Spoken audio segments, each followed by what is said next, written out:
Broadcasting to you live from the Orion spiral arm of the Milky Way galaxy, the solar system, planet Earth, North America, the United States of America, somewhere outside of Cleveland, Ohio. Won't tell you where. My name's Brian Engelman. Today is Tuesday, November 18th, 2025. And this right here, the thing that you have found is called the Unhappy Hour Sports Show, brought to you on the new American media, because the old American media has failed you. Please make sure you're subscribed to our podcast, the Unhappy Hour Sports Show. Sign up for our YouTube channel and link up with us on X at the Unhappy Hour _, as well as all of the new American media sites as well. Today, we are going to be discussing Shedeur Sanders starting for the Browns in Las Vegas? ? All signs point to yes. We're going to discuss the Buckeyes' dominance and, some Cavs. Little bit of Guardians action. Jose getting some love, our manager getting some love. All these topics and more on today's episode. So here we go. Hi, this is Eric Metcalf, and you're watching Unhappy Hour.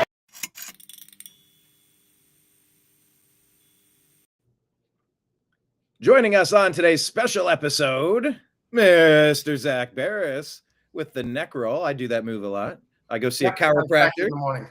It's not. Do you ever go see a chiropractor? I go once a week. Once a week, yeah. Do you ever do the MTA, the manual traction adjustment? Is that where they pull your neck? Yes. Yeah, I do it every week. Oh, it's the best part. It feels like you're like your head is leaving your spine. Yes, and it opened up something in here that was compressed for about 15, 20. Yep, I also like I grew an inch or two. So yeah, that too. That too. Now the one thing though, I watch the Ring Dinger channel on YouTube. They say it goes all the way down to the tailbone. Mine kind of only goes down to the mine goes right to the middle of the back or just like upper shoulders. But I could just tell, like, you look at old pictures and I'm like, my posture is so much better. Oh yeah.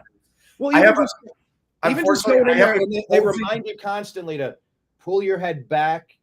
Like even just because we're all slunched over. Yeah, I know. I have a bulging disc that's pressing on a pinched nerve, which just makes it like, this is why I go every week, because if I don't go, it just hurts. And I'm, the last thing I want to do is get back surgery. So I'm very careful with what I tell them to do there. But, that is the one thing I love is when they just go under the chin, pull it up. Yeah, the Ring Dinger, there's like these, I don't know if you've ever seen these videos, but it's like, open pins, and you push down this pin, and it's a big puffy thing, and it locks your hip in, and you really lock in the other hip, and it just locks the hips. So when they do the stretch, it does accordion stretch all the way down, allegedly. Yeah. The Ring Dinger in Houston. But yeah, look, you're wearing, what is that, a Porsche hat? Is that a Porsche? Yeah. Look, you're gonna go and send you're gonna get oil changes, you're gonna get tire rotations. That's just regular maintenance. So Why wouldn't we do regular maintenance on our bodies, right?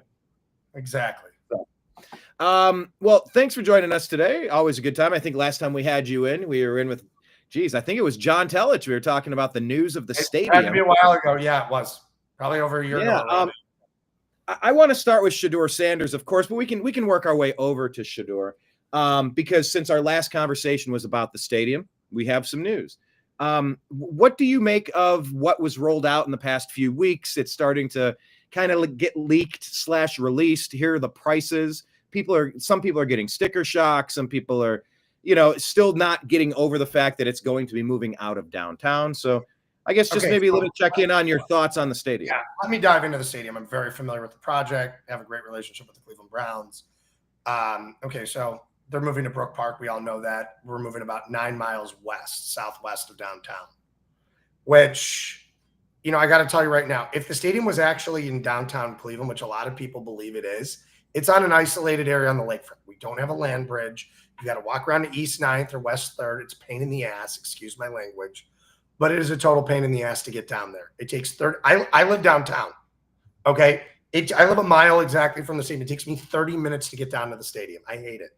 Yeah. I hate everything about it. I thought it was the second worst stadium in the NFL going in this week. It is not the third worst. It's not the second worst. I was at MetLife last week That is the worst stadium I've ever been to in my life.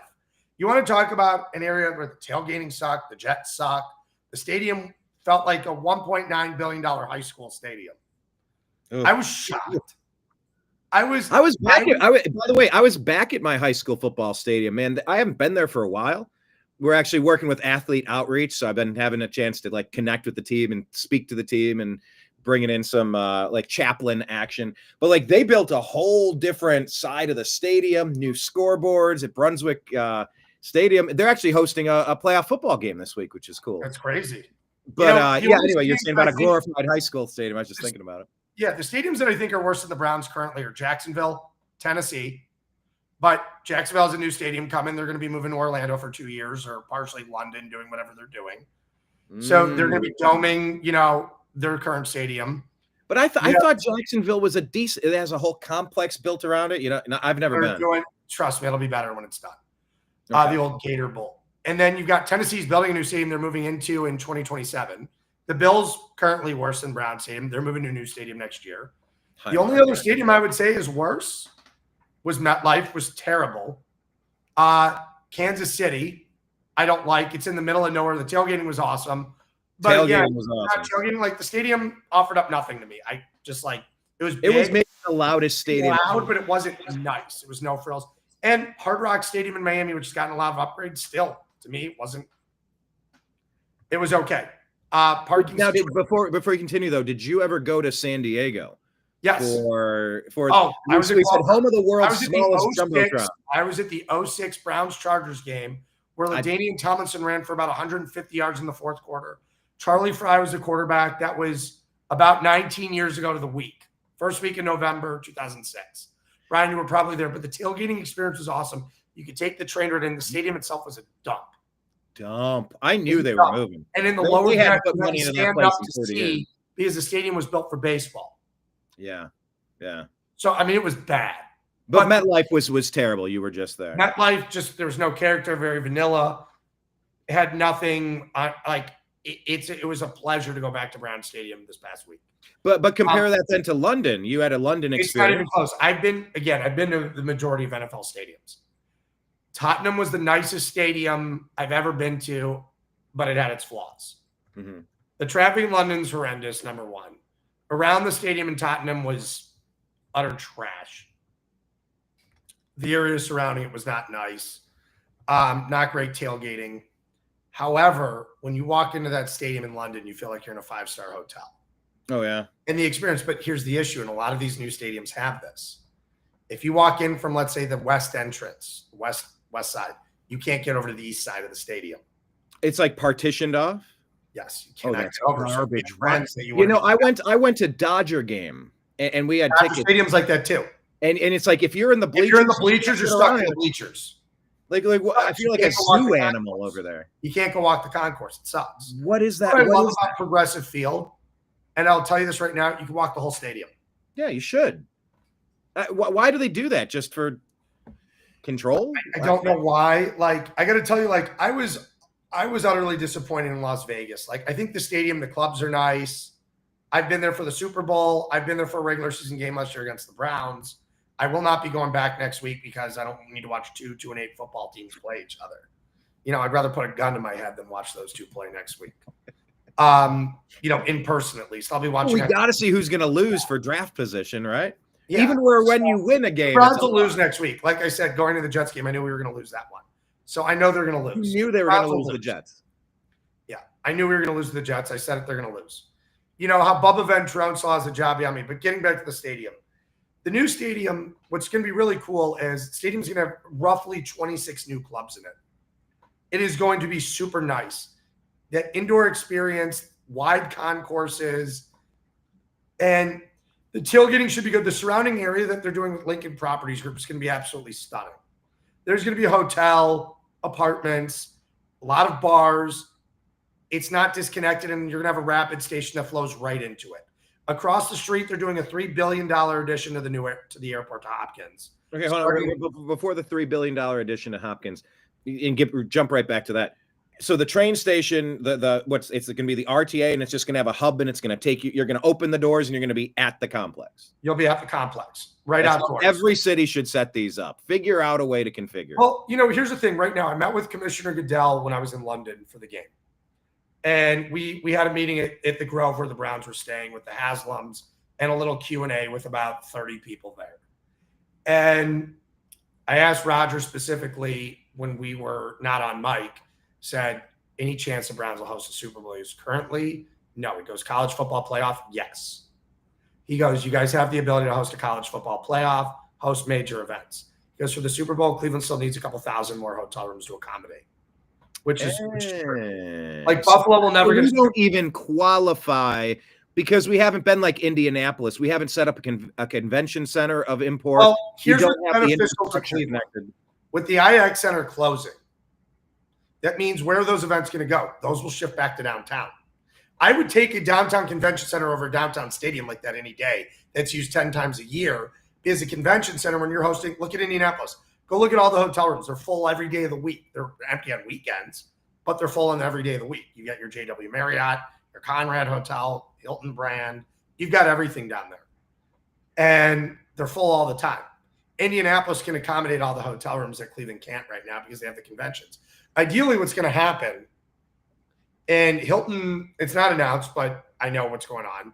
When the Justice Center moves, whether that's to the pit and they build a new one, or whether they move to the Centennial Project that's currently in foreclosure, which is in East 9th and Euclid, the Justice Center will move off that site. Hilton wants to put an 800-room hotel there. Ideally, the land bridge will go down to the lakefront. You tear down the stadium, plop up a new convention hall with another hotel down there on the lakefront, and suddenly you have a viable lakefront that's carrying from downtown over to the lakefront. So you get more hotel rooms. And then Bedrock's doing a $3.5 billion deal. It'll stretch out to $4 billion when it's all said and done. On the riverfront right now, Brian, if you look up Bedrock Riverfront, Cleveland, it'll show up.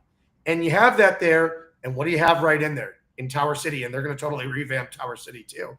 Well, inside, you will have the Rapid Station taking you directly to Brook Park. So you can still tailgate downtown. You can stay downtown, have a safe transportation method to get to the new stadium, which is about a 20-minute ride. You can go drink, like I was there in Houston, and I got to tell you, Houston was super convenient. It was free on game day.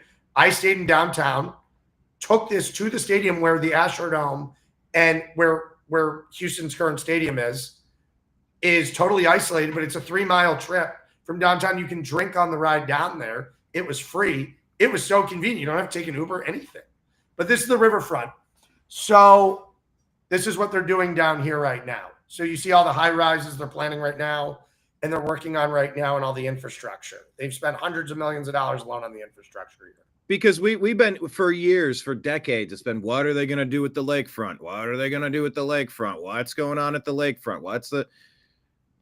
Is this going to finally make sense? They've already broken ground on this. The Cavs training facility is going up right now, over $200 million spent. This kayaking area, which you're looking at right now, is already going in.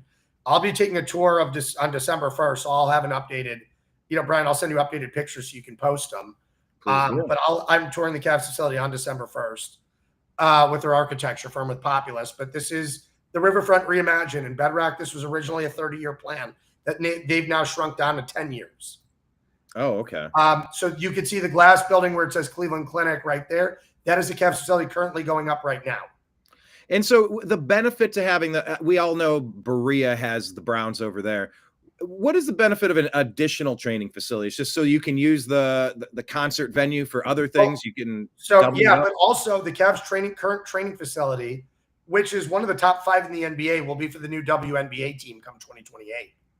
So when they move out of there, that will shift in. The WNBA team will slide in there, and the Cavs will be moving over here. So the WNBA team will not be playing in Gund Arena / Rocket Mortgage Fieldhouse / Rocket Mortgage. No, they will be playing there. The practice facility, though. Oh, okay. They'll take the old Cavs practice facility. Yes, which is still a top 5 facility in the NBA. And now, what is the thing you were at? I saw you were posting from, what was that, the Canton Charge? Is that Cleveland Charge? That was from that they play at the old Public Hall Civic Auditorium. So that is where I've never been to the Public Hall Civic Auditorium. Was hosted. That is the old convention center, the old Public Hall Auditorium. I've never been there. It's Really cool venue, probably the coolest venue in all of sports. Like if Whoa. you're going, it's got like that Wrigley Field, Fenway feel. Okay. And what's cool is the decks, like the floor seats are right there on the floor, but the first deck is located on top, literally on top of the court. So there's not a bad seat in that house. It's so cool. Gotcha. Yeah, I've looking at what the Browns are trying to do. I understand the benefits of the dome. I've never understood why you wouldn't build something There's that no could be reason to have an outdoor 365-day usage regardless of weather. Also, but really quick, one final point though for me. It just if we're in this universe where we're constantly re-engineering and reimagining things, why couldn't we find a way to protect the fans, give us a great viewable experience? Because nobody wants to go to a game in December, especially when you're a shitty team and you're not fighting for the playoffs. It's just awful weather.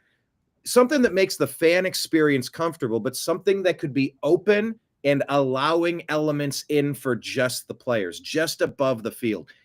In my mind's eye, there has to be some kind of way to make that happen. I just wish they would have tried something like that would give you the benefit of home field advantage and open doors and maybe some snow, maybe some rain, but it wouldn't destroy the fan experience. The issue. Right now, you have your current stadium ages, probably other than Green Bay, which has indoor concourses, ages probably, if not 2 to 3 times faster than any current stadium in the NFL because of where it sits. You're dealing with heavy winds, heavy humidity, also freezing temperatures, also very hot temperatures in the summer because the lake gets very hot. Yeah. Don't forget Lake Erie is the warmest of the Great Lakes in the summer. It gets into the 80s. People don't realize that, especially within the break wall. You're dealing with very, very warm temperatures. You could jump in there and feel like you're in a bath. I'm not saying in the deeper parts of the lake it's going to be warm, but in the shallow parts of the lake, over inside the break wall, it is very warm. It brings a high amount of humidity, and then all of a sudden a quick dash of cold. So you're dealing with freezing temperature steel. Don't forget that stadium's requiring at least $10 million of maintenance every offseason from being outside, from having outdoor concourses. It ages very, very quickly. You go look at Progressive Field, which is just a mile south. You would have never known that stadium was 30 years old. But to be fair, they've done major renovations every 8 years or so, right? Like they do a real big Browns did revamp. a major renovation in 2014. That was a brand new stadium in 15. That's what's crazy. Cleveland Browns Stadium was a brand new stadium in 2015. Brand new. In the 15 season, when it was all done, the renovations to the upper and lower deck, the 15 season was a brand new stadium. New and they're decent renovations, right? The stadium 10 years later needs another $500 billion facelift. Why are you going to go pump $800, $900 million into a stadium that gets used 10 times a year? You're losing out on concerts. You're losing out on everything. Why not? Final Four. And here's the issue too. People are like, well, dome the current stadium. Well, what people don't realize is you don't have the infrastructure to dome the current stadium. That stadium shrinks a couple inches a year. Osborne Engineering did a study on it. Wait, what does it do? It shrinks a couple inches into the ground per year. It settles on landfill. People are like, well, just move it over to Burke. Well, in order to have an emergency shutdown with the FAA requires 10 years of planning. 10 years. People also forget we are a border town. We sit on the border of Canada. We are 20 miles from the Canadian border in Canadian waters. 22 miles out is Canadian waters. 65 miles across is Canada. And go look. I'm not getting into politics here, but go look at Canada right now. They're having major issues as a country. Okay. Beefing up our northern border is a big problem in this country. Okay. So real quick, you said 22 miles out and it's 65 miles to Canada. 65 miles for land. 22 miles are in Canadian waters. So there's no international waters. It's a intercontinental Great Lake, but not an ocean. Yeah, there's a lot of minutiae to this. But yeah, it's sinking also. I was listening to Adam Carolla talking about rebuilding the Palisades and how they're overdoing. They want caissons, big drilled concrete steel rebar reinforced things going 60 feet down, 6 stories of building. Like building a house, you're looking at $12 million for a 2,000 square foot house. Just LA's. I'm not getting into politics today, but I can't. We wind up talking building. We're talking about building. Anyway, you're back to the border town. We're sinking 22 miles. Again, what a lot of people don't know is too, Amazon Intel that whole chip factory was not supposed to go to Columbus. It was originally slated for Lorain County for the Lorain County Airport site. They asked for an emergency FAA shutdown. FAA wouldn't grant it to them. That's why it's in Columbus. Yeah. That's why their $20 billion project is going to Columbus, not Cleveland. However, that is why. You can't just shut down an airport in a border town. You can't do it anywhere. You need a runoff airport. Hopkins is the only runoff airport we have. We have to have a secondary runoff airport. We're a major city. So our secondary airport would be Cuyahoga, but we don't have the runway space to land military planes and to land large planes there if, God forbid, something happens to Hopkins. You need a runoff airport. Burke is your runoff at 450 acres. So that is the issue. I know all the studies whenever people get into this. Ideally as it is to redevelop Burke, I would love to redevelop Burke and put the stadium on Burke. If we had substantial planning, it would have been done in the last administration. Great. It would have been fantastic to do. But unfortunately, the city of Cleveland dropped the ball. The only other location to put that stadium was in Midtown. But how are you going to displace thousands of people in Midtown, a low-income area? It's not a good look. So good luck doing that. The other scenario was Opportunity Corridor, which the city should have offered up and didn't offer up, which is just south of the Cleveland Clinic's facility. That would have been a really cool area, but it would still taken the stadium out of downtown. It would have put it in uptown. Or the post office site, which is isolated downtown. But again, that stadium's right now, that's only like 50 acres. Stadium would sit on 36 acres alone. So again, it wasn't well planned out over there downtown. They didn't have their shit together. Yeah. So ideally, Brook Park was the way to go. It was either Brook Park or the Chagrin Highlands in Beechwood. What do you say to the people that feel like, number one, we're losing the Browns for a second time because they're leaving downtown? Take that part aside because we kind of covered it. But the second part is the sticker shock of, oh my God, even just a couple $100 to go see a game feels pretty exorbitant. Now it's like, oh, PSLs and all of that. Listen, when you're putting a crappy product on the field, it sucks. But again, I also think this stadium is cursed. I mean, Brian, I've been a season ticket holder since I moved home in 2014. My family had season tickets back in the 60s. I'm telling you this right now. Everything about that stadium I hate.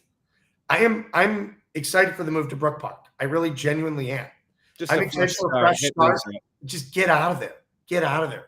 Everything was done when the team came back in 99. They should have come back in 2000. Everything was half-assed about that stadium. Everything. I wonder if we'll get Mike Polk Jr. to do like some sort of a seance and finalizing the factory of sadness and then press the button and demolish it. Here's the thing. I'm not saying the Browns are going to land their franchise quarterback tomorrow. That's not what I'm saying. But let's just say they managed to have another good draft like they did with this one. This one was good. Next year, you're freeing up $3 million on the cap through Deshaun Watson's insurance policy per week he's out. So they'll recoup that on the cap next year. I think it's up to 48 to 51 million, if I'm not mistaken. You'll recoup that on the cap. You'll have money to spend in free agency. Conklin will be gone. Petone will likely retire. Joel's the one guy I hope that stays. Conklin can retire. Posick can retire. All those guys can. Teller's still decent. He's not what he was a few years ago. But again, you got to hold on the O-line, but it's fixable. And no left tackle. Championship level defense, plug in a quarterback, get some receivers, some alignment, you'll be fine. You're not going to do it all in one offseason. But again, if you have a draft like you did last year, you're going to be phenomenal. And we got 2 first-round picks, thankfully. And a high second-round pick. Probably be one of the top 3 pick in the second round. Mm-hmm. And they've got other draft picks they've maneuvered. So they are able to do some maneuvering in the draft. They'll be fine. If they have a good year next year, they'll start selling season tickets. I'm not going to hit the panic button. They'll be selling out the new stadium. Yeah. The NFL wants to see their product, they want to see Tottenham all over the United States. The Titans bar in this Titans new stadium wraps around the entire stadium. There's a bar on the second level that wraps around the entire stadium. Hold on. It's one property?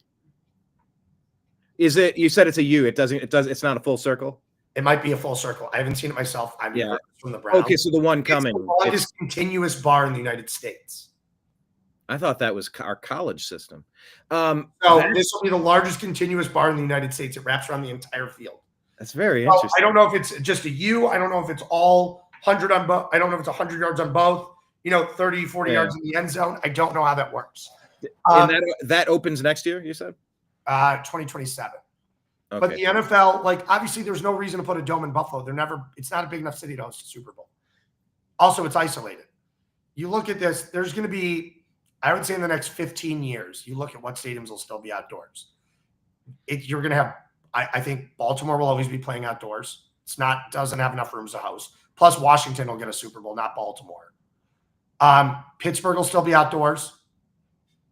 I'll be surprised if Cincinnati has a team in 15 years, if Mike Brown's still the owner. I'm being honest. Like, I'll be surprised if they have a team in 15 years. I mean, Columbus is where it's at to move a little north, really. It's either going to be that or they'll move to St. Louis, San Diego, Austin, Texas. London. I don't think London's ever getting a team. That was expressed by the NFL when we were there was, hey, we're okay. We're okay having multiple games in Europe. That's why we added a 17th game. That's why we're going to add an 18th game in the next few years too. I already think the NFL season's too long as it is.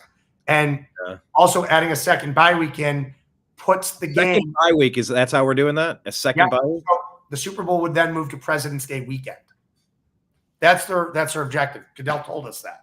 Okay. Well, linking up to give us a 3-day weekend after the Super Bowl has always made sense. Just make it a national celebration. It's like we're all in this together. Make a big celebration. What'd you say? President's Day it was? Yeah. So he said the goal is to move it to President's Day weekend, the Super Bowl, to get that 18th game there, to get it to move there. And then you have your 3-day weekend. Okay. Yeah, I'm in big in a favor. 18 weeks in a second best. You're not looking at 20-week NFL seasons. Yeah, boy. Yeah. If the NFL wanted to do this really, and you wanted to do it strategically in order to not allow players to, what you do is no players allowed to play more than 17 games. So that means you have to be strategic about your quarterback. So if you're not a team like the Chiefs that, are the Bills that are going to clinch in week 14, week 15. You get the backup QB against the Jets. Yeah, against week 20. But it's a strategic play going like, oh, hey, we've got Baker Mayfield and Jacoby Brissett. I think we're going to start Brissett this week. Leave Mayfield out. Like type thing. It creates more strategy in there. Like, oh, we got to play a week to sit Myles Garrett. All right. Well, we'll put a pin on that one. That's one of the strategies because then the union doesn't bitch. Yeah, and it messes up the all-time records. But I guess But again, it's an 18-game season, but no players play more than 17 games. If we did that way. By the way, speaking of a lot of football, make sure you tune in today at 6 p.m. Eastern time. Myself, Mike Barra, Jim Mitchell, and Ezrael Robinson. Strictly football, 6 p.m. Eastern time today. Getting on the new stadium, though, I think a lot of people will be relieved once it comes. I do. There is a lot of tension. There is a lot of frustration. It's all of it. It's like, what are going to happen to the bars on West 6? I go, you don't think Bobby George is going to open up a barley house at the new stadium? let's be real. You don't think Bobby can afford to do that?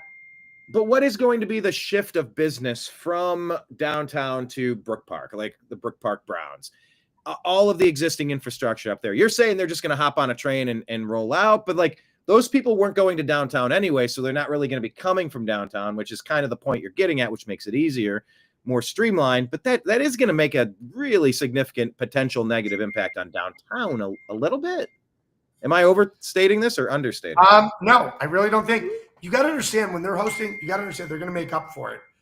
When they have college football playoff games, okay, in Cleveland, those people are not all staying out in Brook Park at the Hampton Inn. They're going to be staying downtown. All the events will be downtown at the convention center. So only on game day will they be shifting over there. They're in town all weekend. So you got to understand that people are thinking so narrow-mindedly. Mm-hmm. You got to open up your mind. And this is like being a real estate developer. I've worked on a couple large projects in downtown Cleveland, and we're working on a lot more right now. There's a lot coming that a lot of people don't know about. When you're under NDA and can't talk about them, we just opened up a building across from Progressive Field, which is really the first unannounced project of the Ballpark Village called 1060 Bolivar. 1060 what? 1060 Bolivar. Bolivar. Bolivar, yes. Yep. So we just opened up a building, 184 units, $54 million project we just opened. Apartment complex. But there's more to come. David Blitzer and the Cavs are working on a Ballpark Village site. That's not announced yet. I already know about it. just in New York last week discussing it. That'll be coming soon, and you'll hear about late 2026, early 2027. You'll be hearing about big ballpark village coming right over there off of East 9th and Bolivar, that area. So, and on the current Gateway East Garage. So there's a lot of projects downtown, but this infrastructure here, listen, is it the greatest thing ever that the Browns are leaving the lakefront? No. Would I prefer that they leave the lakefront and move somewhere else downtown? The best location for them would have been East 18th and Lakeside, and then giving the Haslam's all the way to East 55th. But it would require years of eminent domain. That's what it required. Lots of purchases, and taking Lakeside to St. Clair and doing that all. Yeah, I just, being the leaders, the air quote leaders of Cleveland, knowing that they just, I don't know, it just feels like they dropped the ball. Maybe that's not fair, but it just kind of feels like they had a chance to keep them. But regardless, it's going to be an upgrade. We know the current stadium is a dump. We all know that for sure. Yeah. So I'm eager to see what happens, but look, I'm also eager to see what happens on the field, Zach. We're going to be shifting to a new quarterback and shifting gears to Shedeur Sanders. What do we make of his first opportunity, and what do we make specifically, starting with, is it normal that Kevin Stefanski didn't give him a single snap with a single offensive starter? Go read Luke McCown's tweet yesterday. Luke McCown tweeted it. Mm-hmm. Go read, and you'll have your answer. And so he says that's just normal. He said it's normal for a backup rookie quarterback not to be getting reps with the first team. There aren't that many reps during the week. So the first team QB gets all of them. It is what it is. Joe Flacco got them, and then Dylan Gabriel got them when he got named the starter. Mm-hmm. It is what it is. Listen, I think Shedeur was put into a bad situation last week. Also, there were 2 penalties on the last drive that weren't called, and then the offsides on the final play, which was what two penalties? You're saying that there was pass interference on one of the plays. You had the drop ball. I mean, Shedeur sits in the pocket. He's like a statue in the pocket, and then all of a sudden he started rolling out. Backward. He rolls backward. His issue is he doesn't move well in the pocket. That was what his issue He has a good spin move. I saw him use the O button. Too many sacks. He's got a good spin move, but yeah, I mean, the Browns' offensive line and the receivers aren't doing him any favors. And Stefanski, they could have run the ball on the last drive. I don't know why Tommy Rees didn't run the ball. Yeah. They had timeouts. You had 2 timeouts. And you're sitting there and putting them in passing situations. Listen, I think going in against the Raiders with a crappy defense this week puts them in a situation to succeed, a better situation to succeed. And you can game plan for them. I don't think Dylan Gabriel, I was wrong about Gabriel. I thought Gabriel would be a competent backup in this league, especially he did well against the Vikings when Stefanski was able to drop him up a nice game plan. I think he'd be an adequate backup maybe with the right team. But I don't think the Browns are doing a quarterback any favors around. Do I think Shedeur's the answer? Probably not, but I don't know. He almost had the game-tying touchdown. I mean, it was there. It was almost there. I mean, it was a very good play to get it there. I'd like to see what he can do this week against the Raiders if they can, contain Max Crosby, which most teams can't. Yeah, he'll be okay. Yeah, I mean, I've seen some. If you go by the eye test alone, Shedeur looks. Now, he might not be comfortable in the pocket per se, and you can work on some of that pocket presence. He hasn't been a top-tier quarterback for all that long.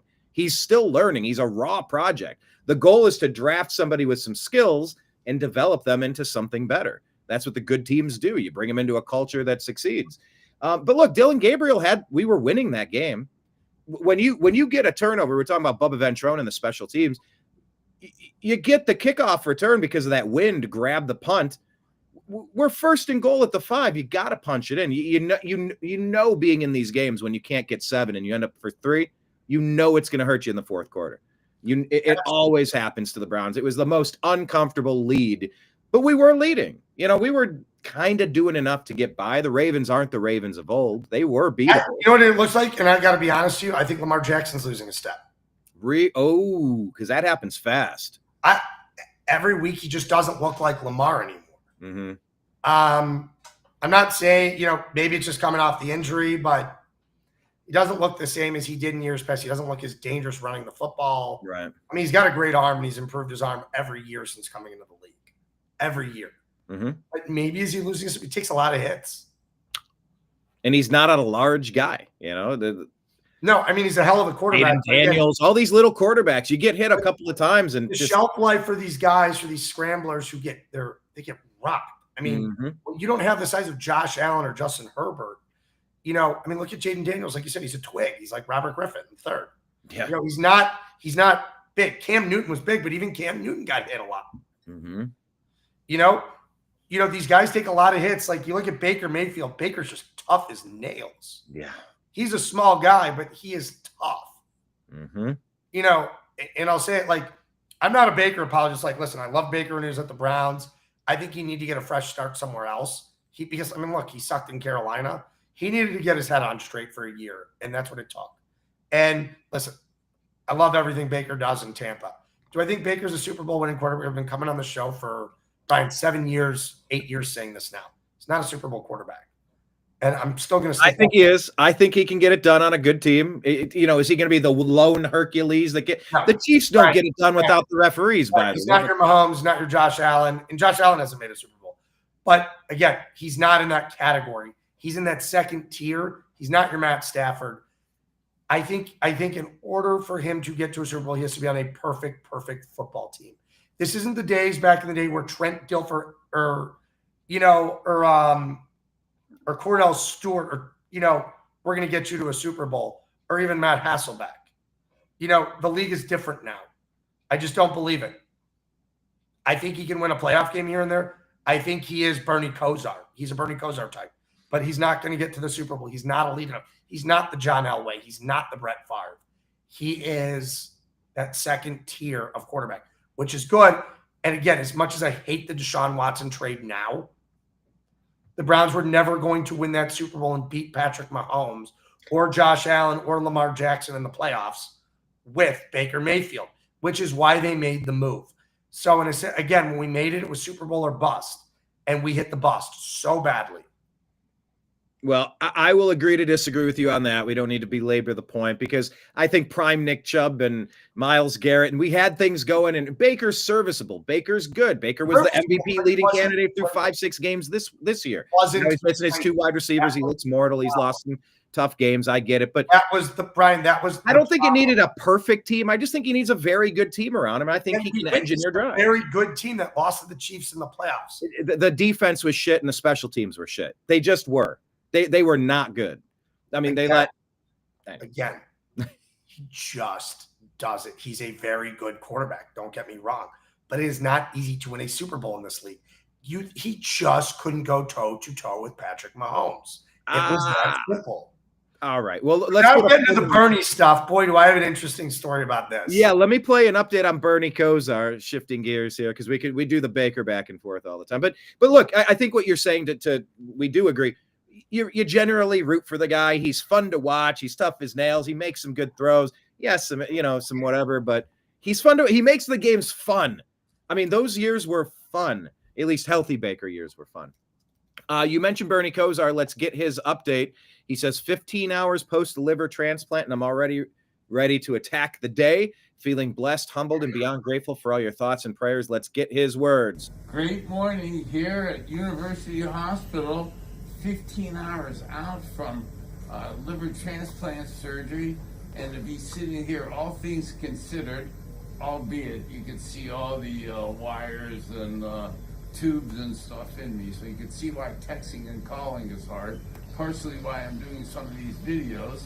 And that's a good point, too. Partially, I can't respond to you, so I'm going to make a couple update videos. I'm really excited to be attacking the first day of the rest of my life the great gifts that I was given yesterday, and we talked about P&P yesterday, and that's not what us old men do in the middle of the night, but P&P, preparation and planning.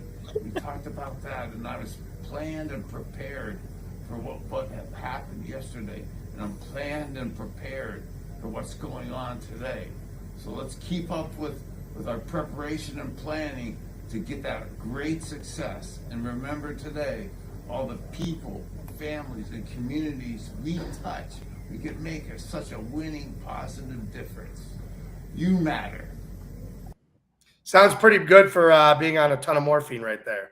A ton of morphine. I have such a crazy story from this weekend I was telling you about this morning. Let's hear it. And Brian, if you could post a link to to Bryce's GoFundMe too, it'd be really. Do you have it on your X? Can you show it? I want to make sure I get the I have right it on my one. X, Brian. I can send it to you on Instagram. Send it to, well, I'm logged into the New American Media Instagram. If you can send it to that one, I should be able to pull it up.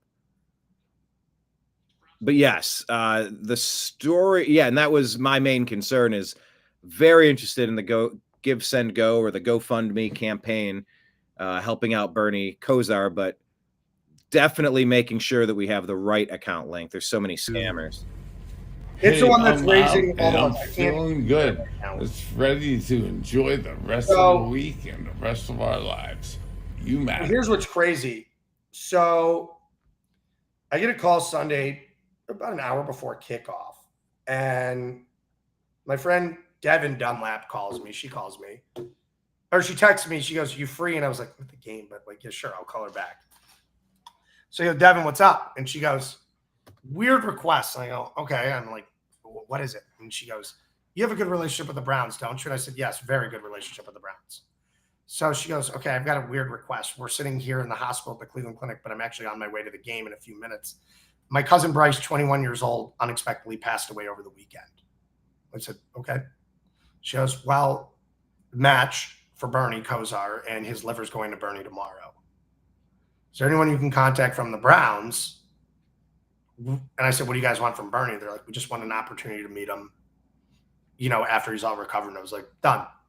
Called the Browns yesterday, set it up. I was like, "Hey, called my guy at the Browns." I said, "Austin, it's a weird request." He goes, "What is it?" And I said, "You're never going to realize what a small world it is." So I told him, he goes, "Yeah, give me her number. I'll send it over to Alumni Relations. We'll get her in touch when Bernie's better."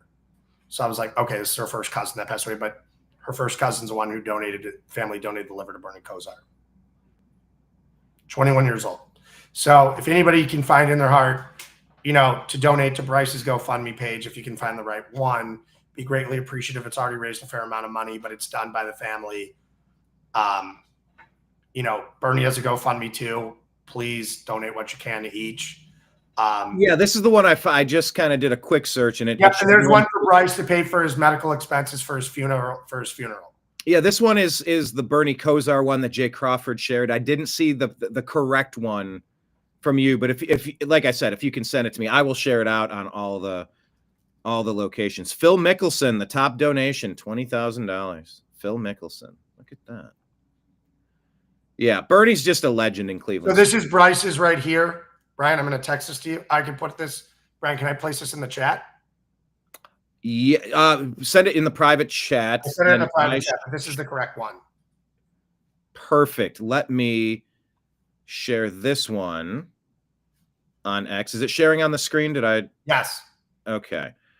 Okay. If anyone can find a way to donate, it'd be great. I still have to make my donation, but I just saw this, so I was like, okay, absolutely, would love to get it out to anybody, who's able to.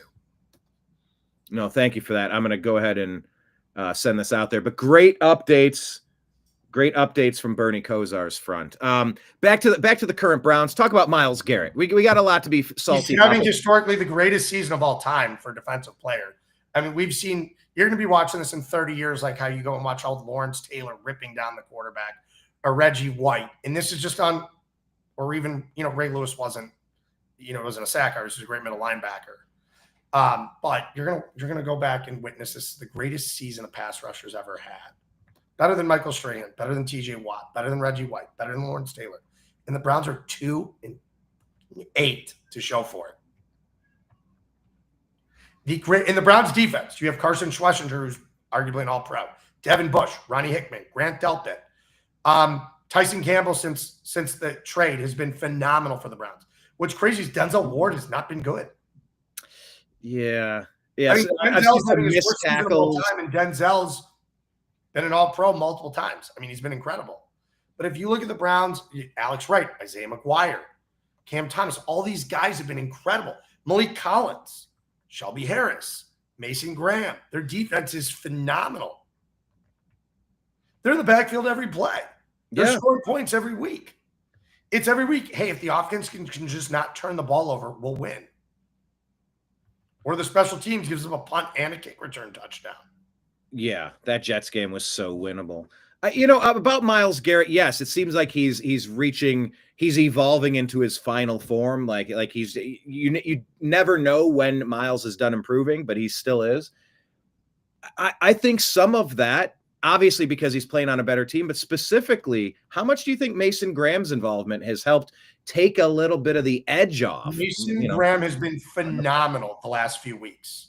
I mean, I always read the Pro Football Focus grades. He's now, I think, the 38th out of 117 or 119 eligible defensive tackles. Seems a little low, but it's not bad at all. Don't forget, he was in the 70s a few weeks ago. He's been very good. Campbell's been very good, though, in the defensive backfield.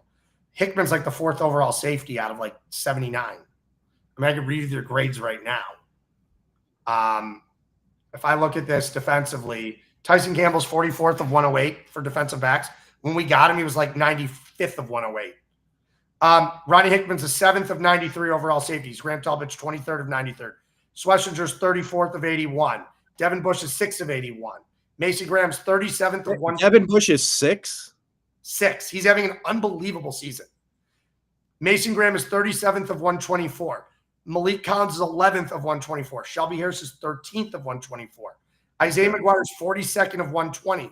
Cam Thomas is 31st of 120. Alex Wright is 8th of 120. Myles Garrett, 1 of 120. Alex Wright is 8? 8.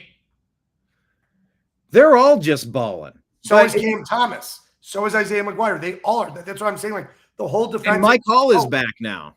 And the only one that isn't performing is Denzel Ward, 95th of 108. Yeah, okay. Well, not entirely sure why, but maybe he's lost his fastball. Maybe he's just who knows? He can bounce back. We've seen him crushing it. But yeah, we are kind of squandering a historic season by if we just had competent special teams and defense. It really sort of reminds me of the Baker Mayfield situation, in offense, I meant to say, because if he just had competent special teams in that playoff run and competent defense, who knows where we could have been. It's just feast or famine, like the Indians, the Guardians of today. They got pitching. Where's the hitting? Where are the runs in the 90s and 2000s? Hitting. Where's the pitching? They couldn't hit for their lives, and baseball is incredibly boring because of it. And shifting to the Indians, Guardians, whatever the hell you want to call them real quickly, because I got about 10 minutes left. Congratulations to Stephen Vogt. Congratulations to Jose Ramirez. Congratulations to Stephen Kwan.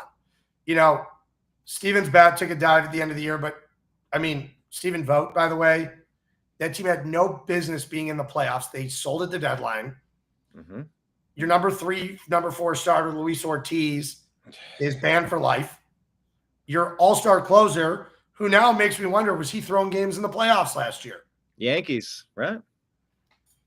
Did he cost us the Yankees? It makes me cringe because we could have gotten a haul for Emmanuel Clase. Look what Mason Miller sold for from the whatever A's, Sacramento, Las Vegas, Oakland A's, to the San Diego Padres. They received the number 3 prospect in baseball for him. For a closer.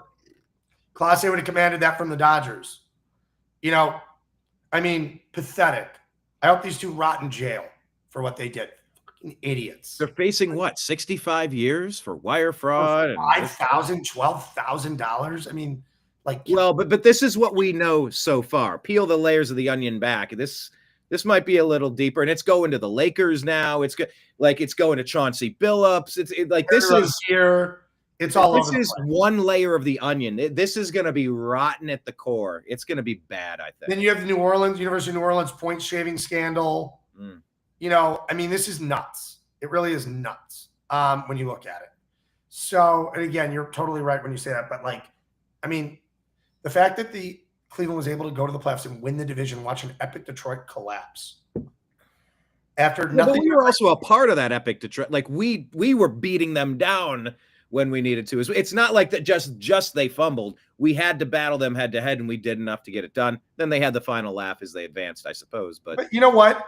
Listen, we didn't have any business being there. We already gotten crushed by Seattle in the second round in the LDS. Like, it is what it is. I'm proud of them. It was a great season. But when they got to the playoffs, I go, I'm not going to be sad when they lose, because whatever they make, like last year was genuinely sad, because like last year they were a genuinely good baseball team who won 97 games. They were very good last year.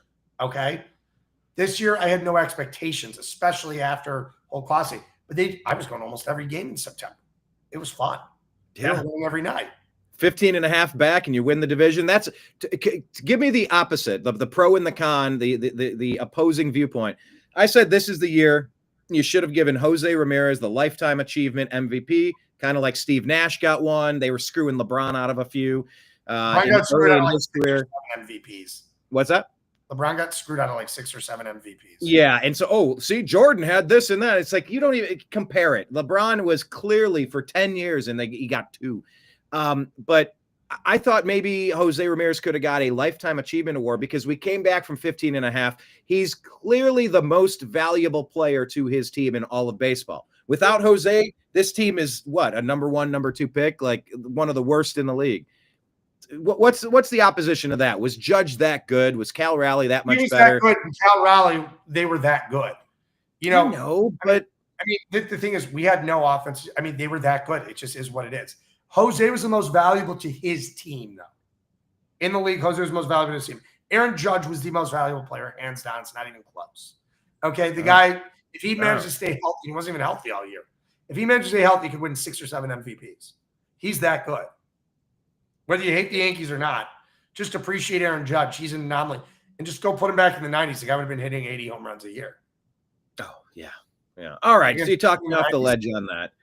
And things are looking up for the Tribe. I don't know if they're going to be spending anything. I don't know if there's any players you got your eye on, or Josh Naylor just re-signed. He signed, what, 5 years with the Mariners? 5 years, roughly 90 million, 100 million. Good for him. I'm very happy for Josh. I mean, he was great. Seattle's a great fit for him. Cleveland needs to go out and spend some money in free agency this winter. They do. They have $54 to $70 million coming off the books. Wow. Spend it. Yeah, protect Jose in the lineup a little bit. Give Steven Kwan. Cody Bellinger to a large 1-year deal. Pete Alonso to a large 1-year deal. Because the impending lockout in 2027, go spend $100 million this offseason on 1-year deals. That's like the Edwin Encarnacion approach, like 1 year. Well, they signed Edwin Encarnacion on a 3-year deal when they did it. But they can go and trade for Brendan Donovan. I heard they're already in trade discussions for Brendan Donovan for the Cardinals. You know, go out and fix your holes. You're not far away from competing. Your starting pitching is that good. Mm-hmm. It is that good. Yeah, you give Shane Bieber away. Did we get enough back for Bieber? I felt like we gave him away. Bieber is decent. He helped Toronto get to Game 7 in the World Series. Was he phenomenal? No. But don't forget, he's coming off of basically 2 years of not playing. He was pretty damn good for that.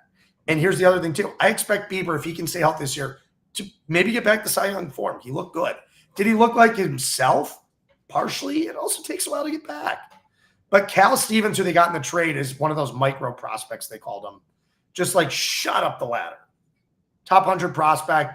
Could be phenomenal in Cleveland. You get 6-7 years of control of him. Oh, okay. Well, they've been good at making these strategic moves for the past 40 years. Cooper could have opted out after the year anyway. Our rotation, with Parker Messick, these guys, like Cleveland's rotation, their bullpen can be very, very strong next year. Add 2 or 3 bats to that lineup, you could be a 100-win baseball team. Okay. Well, I'm here for that. That sounds good to me. Zach, I would say we should probably do a full NBA overview Cavs thing. We'll do that another time.